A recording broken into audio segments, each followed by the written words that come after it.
Kraft presents The Great Gildersleeve. Yeah.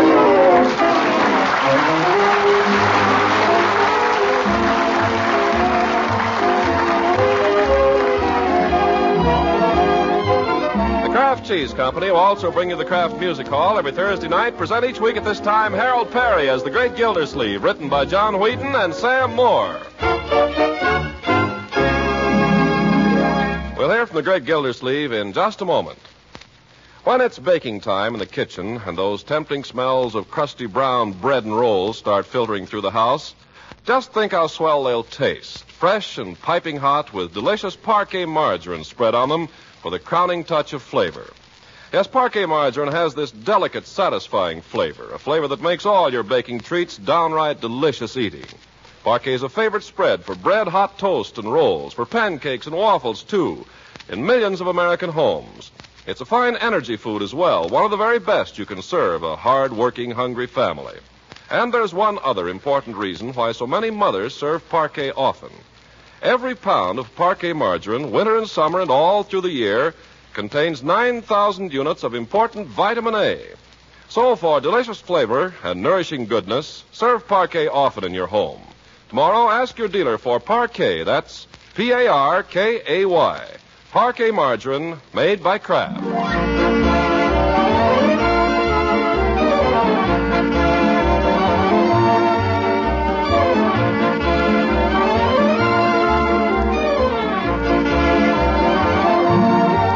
Now let's join the Great Gildersleeve. Last week, you remember, we found him remodeling his existence pretty drastically, hoping to make up for years of a wasted life by having breakfast every morning at 6:30. Now, let's see how he's bearing up under his 1944 regime as Monday morning rolls around. Oh, it's dark. Cold. I'll shut that darn thing off. Just snooze a few minutes longer. And so the great man rolls over as who is not and catches another 40 winks. Half an hour later, he's still sound asleep. Hey, Unc, get up. Breakfast is ready. Go away. Leave me alone. Come on, you've been making everybody get up at 6:30. You gotta play fair. Leave me alone, Leroy. Uncle Lloyd, I thought you were up long ago. What's the matter? Nothing's the matter. What's all the excitement? Well, breakfast's been ready for 15 minutes. Why aren't you up? Well, the alarm clock didn't go off. Well, it's almost 7:15. You're not sick, are you? Sick? I might be. I don't feel exactly, I don't know. Oh, I hope you're not getting the flu. Any pain in your chest? Sort of. You kind of ache all over? I guess so. Oh, dear, I better call Dr. Pettibone. Oh, no, doctor. I'll be all right. Oh, yes. With all the flu there is in town, I'm not taking any chances. Leroy, get the thermometer, will you, while I call Dr. Pettibone? Sure. I haven't any fever. Now, never mind. Keep it in your mouth for 3 minutes and don't look at it. Big secret, eh? Here it is, Unc. I won't do it. Now, be brave. Shake it down, Leroy. It only says 98 now. Shake it down anyway. Maybe I'm subnormal. Could be. Shake it down and bring me my watch off the dresser. Oh, I can tell a minute by counting to 60. Bring the watch, Leroy. Okay. Okay, you don't have to get so excited. Mr. Gildersleeve, what's this out here? Oh, don't worry about me, Bertie. Probably nothing at all. Oh, my sister had the flu and it's terrible. You better not take any chances. Does it hurt when you breathe? Yes. It sort of hurts a little. Oh, my goodness. I don't suppose you want any breakfast then, will you? Well, whatever's the best for me, Bertie. What's the saying, though? Feed a cold and starve a fever. I suppose flu is like a cold. Maybe you've got a fever. You haven't taken your temperature yet. Leroy, go get your breakfast. Okay. Gosh, you try to help. Yes, I think I better have a pretty substantial breakfast, Bertie. Try to head this thing off. Yes, sir. Just plain things, of course, nothing rich or fancy. Oh, no, sir. A little dry toast and tea, maybe? Well, I think a half a grapefruit, perhaps. Some oatmeal with a little cream and sugar. Eggs turned over with a few slices of bacon. Crisp. Some toast, possibly marmalade, and plenty of hot coffee. You think you can handle all that? Yeah, I'll try, Bertie, but I don't think I better get up. Oh, no, sir. I'll bring it to you right here. Yeah, thank you, Bertie. Uncle Mort, Dr. Pettibone will be here about 9. Now, you just stay here and rest while we have breakfast. All right, my dear.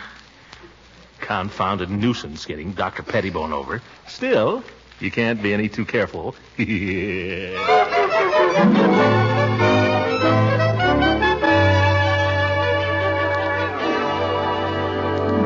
Well, Throckmorton, do you feel strong enough to see a visitor? Oh, hello, Leela. I'll come in and sit down. Well, I don't think I better come very close. I'm scared to death of the flu. Oh, well, I don't know. It's the flu. That's just Marjorie's idea. I must say, you don't look a bit sick. Oh? You can't tell, Leela. These things sneak up on you. Marjorie's called the doctor. Oh, what doctor did she call? Pettibone, naturally. He's always been my doctor. Well, there are other doctors in Summerfield. Well, you've always called Pettibone. Yes, but he's not really very satisfactory. I believe I'll try Dr. Hargrave next time. I hear he's much more scientific. Who told you Hargrave was scientific? Well, lots of people. He told me himself, too. Oh? Where did you meet him? At that party New Year's Eve. Didn't you meet him? I don't think so. Mm-hmm. I guess you and Miss Goodwin didn't bother much with meeting people. We met everybody that was there. Well, you couldn't forget Dr. Hargrave. He's very tall, distinguished, slender. Sure. I knew right away he must be a surgeon. He has the loveliest hands. Was he the fellow that took you out in the kitchen? Oh, no. Was he the one that was following you around with a plate of ice cream? Oh, that silly man. No, that's not the one. Oh, I know. He was the fellow you were waltzing with. Throckmorton, I'm simply amazed at how much you noticed me. And all evening, poor Miss Goodwin thought you had eyes only for her. Stop harping on Miss Goodwin. Was it Hargrave you were whirling around with? Oh, he waltzes beautifully. It's because he studied in Vienna, you know. Everybody in Vienna waltzes beautifully, I've heard. Why don't you try Dr. Hargrave, Throckmorton? Because I want a doctor, not a dancer. Oh, pooh. Dr. Hargrave's 10 times the doctor that old Pettibone is. He studied all about the glands and everything. Yeah, just as I thought. One of these fellows with a smooth bedside manner treats women for diseases they haven't got. Throckmorton, I do believe you're jealous. I am not. I'm sick. Oh, yes, I forgot. You shouldn't be getting me all stirred up like this, Leela. Uncle Mort, here's Dr. Pettibone. Oh? Well, at least I know he'll be honest with me. Oh, hiya, Doc. Hello, Gildersleeve. Morning, Mrs. Ransom. Oh, good morning, Dr. Pettibone. I was just telling Throckmorton how relieved I am that he's in your hands. Oh. Yes. Thanks. Well, what's the matter with you, Gildersleeve? Well, he's been complaining of pain in the chest and general aches all over. It sounds like flu. Uh-huh. Well, we'll soon see. Unbutton your nightshirt. Well, I guess we'd better go, Marjorie. See you later, Throckmorton. Yes, well, if you're sick, I'm no doctor. Stick out your tongue. Biggest tongue I ever saw on a human. I always did say so and always will. Take a deep breath. I didn't get you up here to insult my physique. Come on. Hurry up. I've got really sick people to take care of. By George, Take a breath. What'd you have for breakfast? Just a light breakfast, hardly anything. Now, you might as well give me the facts. I'll check with Bertie anyhow when I go downstairs. Now, listen here, Pettibone. There's such a thing as medical ethics, whether you've ever heard of them or not.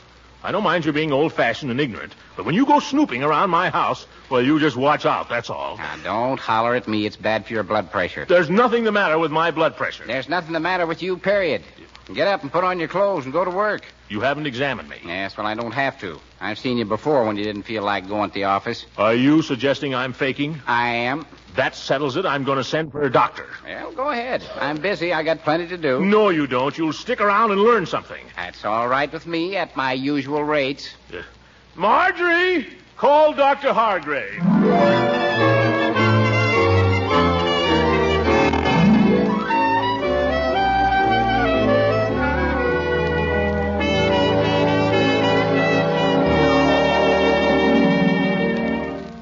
Wait a minute, Hargrave. What's that thing? This? Just a pharyngeal speculum. What are you going to do with it? Inspect the pharyngeal passages, look for signs of cystosis, chelamoid formations, that sort of thing. You agree it's a wise precaution, Dr. Pettibone? Very sensible, Dr. Hargrave. Will it hurt? No, just lie quiet. It won't take a moment.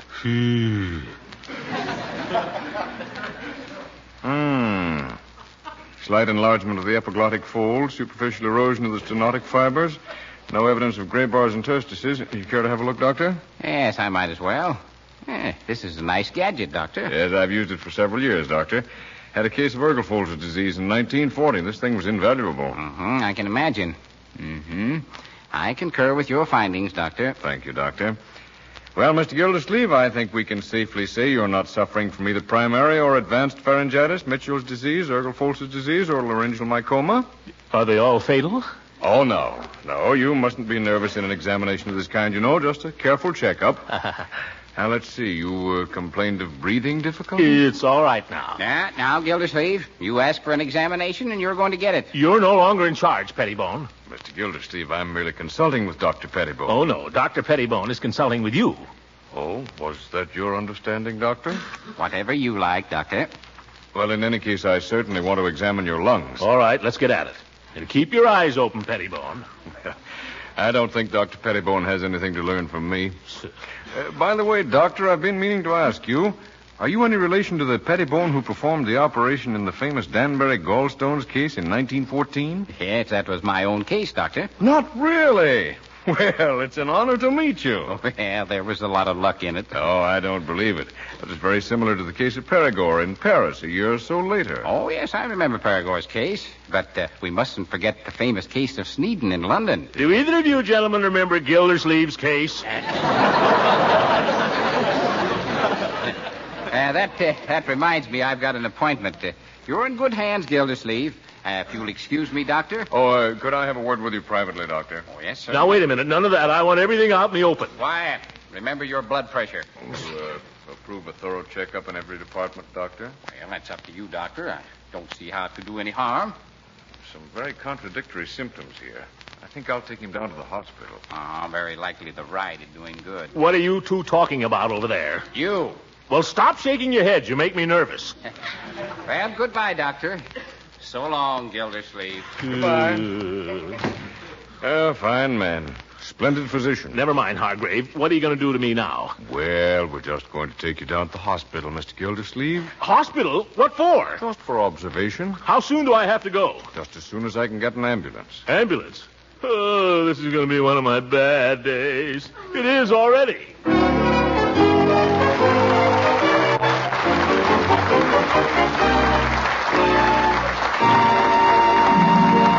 Great Gildersleeve will be with us again in just a moment.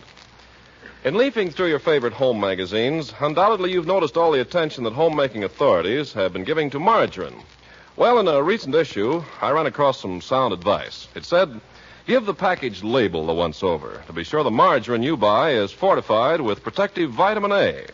Now, that's important, of course, because vitamin A is an essential of good nutrition. The Kraft Cheese Company, maker of Parquet margarine, was early to recognize this important fact. And ever since Parquet was first introduced, this delicious quality spread for bread has been fortified with vitamin A. In fact, every single pound of Parquet you buy today contains no less than 9,000 units of important vitamin A. On the Parquet label, too, you'll read that quality vegetable oil is the principal ingredient of Parquet margarine. It's this vegetable oil that makes Parquet one of the best energy foods you can serve. So when you buy margarine, be sure it's Parquet. Parkay. Parquet margarine, made by Kraft.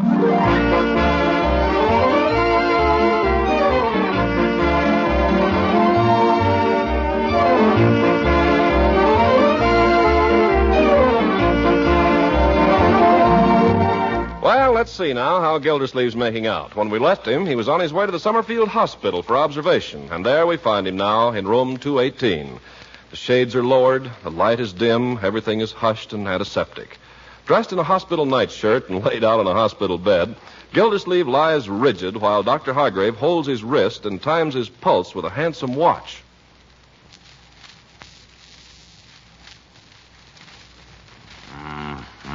What is it, Doctor? Well, it doesn't mean anything necessarily. What are you going to do now? What are you writing? Just making a few notes here on your chart. What does it say? Can I see it? Oh, I hardly think you'd understand it. Better just to lie here and relax. How can I relax if I don't know what's going on? No. Just relax, drink plenty of liquids, get a good night's sleep, and in the morning we'll give you a thorough going over. What do you mean? Well, we have certain tests, metabolism, and so on. I've left full instructions. Doc, you're not going. Oh, I'll drop by again this evening. You're not going to leave me here alone with that old crab out in the hall. Miss Fosdick? I don't know her name. She came in here and took my clothes. Well, you have to make allowances these days. The floor nurses are badly overworked. Anyway, I've arranged for a special nurse for you. Do I need a special nurse? Well, I thought you might like one. She's no ordinary nurse. Yes, Miss Riley's handled a good many cases for me. She'll be coming on any minute now, so if you don't mind, I think I'll be running along. That's perfectly all right, Doctor. You go right I'll ahead. call you again this evening, and in the meantime, don't worry. Don't worry. Not a bad fella. Wonder what he charges. Gosh, 3 visits already. Ambulance, $6 a day for the room, at least $8 for the nurse. Miss Riley, eh? Yeah, probably Irish. Blue eyes and black hair. Sure, a little bit of heaven fell from out the sky one day. Oh, nurse, I feel terrible. Well, I wonder what the doctor wrote on that little chart. Maybe I could just take a peek. Floor's cold. Where are my slippers? Oh, way under the bed. Get back in that bed. Oh! What are you doing under there? What are you doing in my room? I didn't ring for any nurse. Get back in that bed. Now, listen, I have a special nurse of my own coming, Miss Riley. I'm Riley.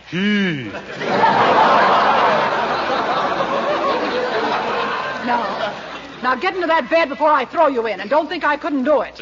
I won't argue with you there, sister. You see that? All muscle, not a bit of fat. Which is more than you can say. Now, you be a good boy and behave yourself, or you're going to hear from me. Yes, ma'am. You do just as you're told, and we'll get along fine. The better you know me, the better you'll like me. They all do. Why, the last patient I had gave me a fitted suitcase. Not that I'm going anywhere. Gosh, who's dying? Let's have a little daylight in here. Hey! Well, shut your eyes. You'll get used to it. Where'd the flowers come from? Friend of mine. They smell. I'll give them to the little girl down the hall. Here, put this in your mouth. I've already had my temperature taken. Put it in your mouth. All right. Keep it under your tongue. Don't talk. How do you like my charm bracelet? My boyfriend gave me that for Christmas. Ever see one like that? Yeah. Don't talk. You know, you don't look like any invalid to me. How long you been in here? Keep your mouth shut. Well, I see they haven't been starving you anyway. Been putting on a little there lately, haven't you? Well, I guess that's long enough. Here. Oh, you haven't got any temperature anyway. Or have you? What is it? What does it say? Don't be nosy now. Tell me, have I got a fever? I think you'll pull out of it. What are you writing? Just putting it down on your chart. Let me see it. Oh, no, you don't. Where are you going now? Just down the hall. What for? To make little boys ask questions. Oh, by George, I am sick. She's going to call the doctor. If I just knew what was on that chart. Well, one little peek wouldn't do any harm. And don't let me catch you getting out of bed. Oh!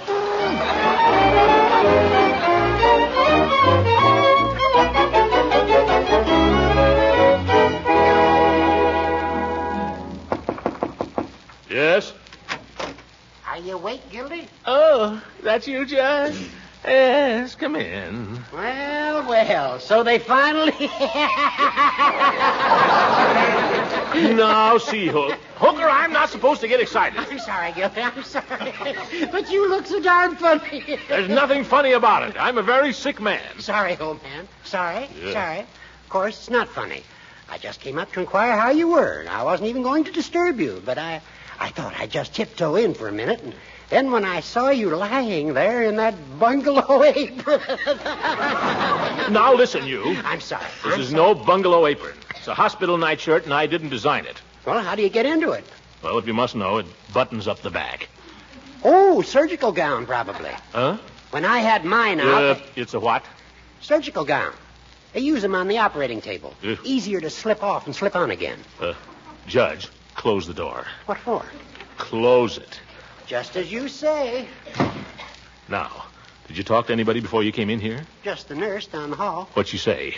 Well, she told me where you're to find you and said not to stay too long. What'd she say about me? Not a thing. Oh, just as I thought. What do you mean? They won't talk to me either. I can't get a straight answer from any of them, Judge. They won't even tell me what's wrong with me. And that Dr. Hargrave. I hear he's a very good man. A hard man to put your finger on. Well, I understand he studied in Vienna. Maybe he did. What do they teach him in Vienna? You don't know and I don't know. Some pretty strange things have come out of Vienna. Oh, you're just imagining things. I'm imagining nothing. Listen, this morning I felt fine. Well, not fine exactly. A little tired maybe and a little run down. So I let him call in Dr. Pettibone. I thought maybe he'd give me a tonic or something and tell me to stay off my feet. It was Leela who talked me into this. This Hargrave fellow seems to have some kind of power over her. Only the power that a handsome fellow has over any woman, I'd say. Well, he's not so handsome. I think it's that Vienna stuff. Finger kissing. By George, I wish I had Pettibone back. He told me to get up and go to work. But this bird sends me to the hospital for observation. What's that? Well, he just wants to check your symptoms and see whether they develop. There's more to it than that. He's got me a special nurse. You don't say. I can't tell. Something in the wind.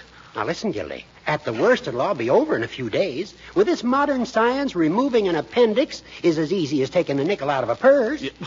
Who said anything about an appendix? Well, that's one of the things they watch. Did they take a blood test? Well, yes. They took a lot of tests. When the doctor was examining you, did he prod you in the tummy? Well, yes. Appendix. He looked down at my throat. He couldn't see my appendix from there. Well, it could be tonsils, but appendicitis is more likely. And believe me, Gildy, it's nothing. Why, I had mine out 5 years ago. Look. I don't want to look. And all they do, they give you a couple of sleeping pills to make you drowsy. Then they sneak up on you and clap that cone over your face with the ether. Before you know it, bingo. That's what I'm afraid of, that bingo. Well, how's the patient? Ready to go Betty by? Hello, Miss Riley. This is Judge Hooker, my lawyer.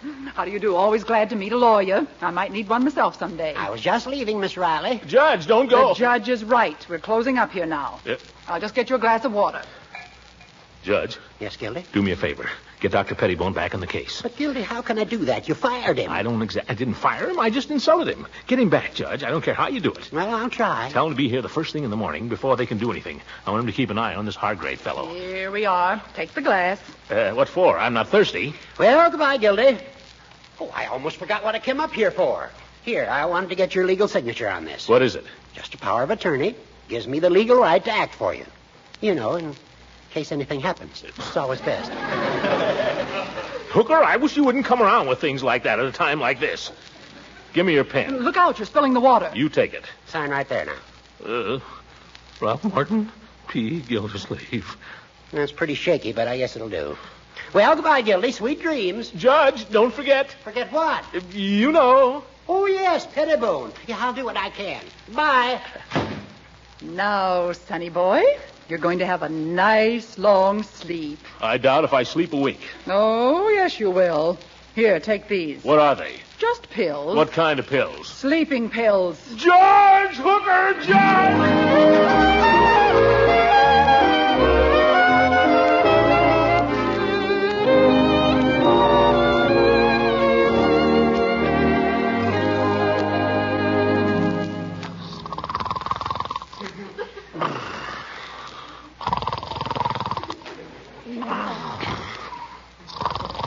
Come on, sonny boy, wake up. Wake up and hear the birdies. Yeah, right away, Bertie. Come on, pull yourself together. Huh? You've got company waiting. Company? Here, comb your hair. You look terrible. Thanks. What time is it? 10:30? I must have slept. I'll say you slept 14 hours. Well, I was overdue. That look better? I guess you won't scare anybody. All right, you can come in now. Oh, Uncle Mort. Marjorie. How are you? How do you feel? Did you have a good night? Hi, Unc. Oh, and little Leroy. Leroy, why aren't you in school? He insisted on coming. I was worried about you, Unc. I had to know how you were. Well, that's very touching, my boy. If true. Bertie, it's all right. You can come in. Bertie, too? What is this? Oh, Mr. Gildersleeve, to see you lying there like that. I've been praying for you every minute.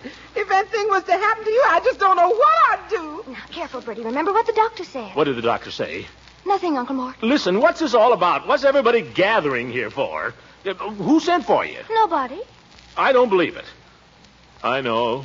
It's the crisis. You don't have to fool me. I can take it. Where's the doctor? Doctor! Now, calm down, Uncle Mort. Dr. Hargrave is right across the hall. He'll be in a minute. I know. They're coming for me with that thing. What thing? They sneak up and clap it over your face. Leroy, I've always been a good uncle to you, haven't I? Sure, you've been okay. You've been swell. You wouldn't keep anything from me now, would you? Not me. What did the doctor say, Leroy? What did he say? Didn't say a thing. You too. Bertie, have I ever spoken a harsh word to you? Have I ever complained about anything you did? Oh, no, Mr. Gildersleeve, you ain't. You the best man I ever worked for, and that's a fact. Bertie, be quiet. Now, here comes the doctor. Stand over here, Leroy. I don't want anybody to get behind me. Well, how are we feeling this morning? I feel fine, Doctor. Splendid. I wonder if I could ask you people to step outside for a few minutes. Oh, certainly. Is that necessary? Well, it's customary. Come on, Leroy. Come on, Bertie. Aren't you even going to say goodbye? Oh, you'll be seeing them again. Miss Riley, if you'll close that door, please. Yes, Doctor. What for? Now, wait a minute. Before you start doing anything, Dr. Pettibone was supposed to be coming down here. I sent for him. I've already had the benefit of the doctor's excellent advice. You mean he's been here? We just conferred across the hall. Roll up your sleeve. Why? Please. Excellent diagnostician, Dr. Pettibone. Now, Miss Riley. Thank you. What's that? What are you rubbing on my arm? Just a little alcohol. Dr. Pettibone and I went over the records and results of the tests, and we found ourselves in complete agreement on every point. I'm happy to say that we can give you a clean bill of health, except for one thing. What's that? We failed to find any sign that you have ever been vaccinated. The needle, please, Miss Riley. Oh, no, you don't. Lie still. I'm on to that trick. Miss Riley. I've got him, Doctor. Oh. Let me up! Lie still, you big baby. You want me to sit on you? Doctor! Doctor! Oh, please! All right. Let him go, Miss Riley. Really, old man, you ought to get hold of yourself. You want your nephew to hear you carrying on like that? I'm ashamed. I guess I lost my head there for a minute. Well, it's not uncommon. All right. Go ahead, Doc. I can take it. Why, it's all done. All done? You mean... It's all over. You're vaccinated. I'm... Marjorie! Leroy! Look, I'm vaccinated.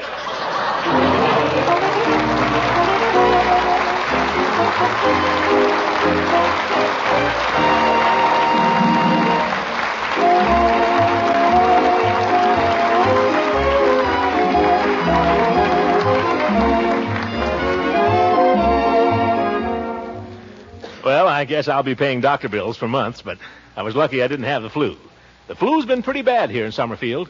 Mr. Peavy's been down with it for a couple of weeks, I'm sorry to say. Of course, he's been with us in spirit all the while. But I know you'll all be glad to hear that he'll be back in business at the old drugstore next week. Good night, everybody.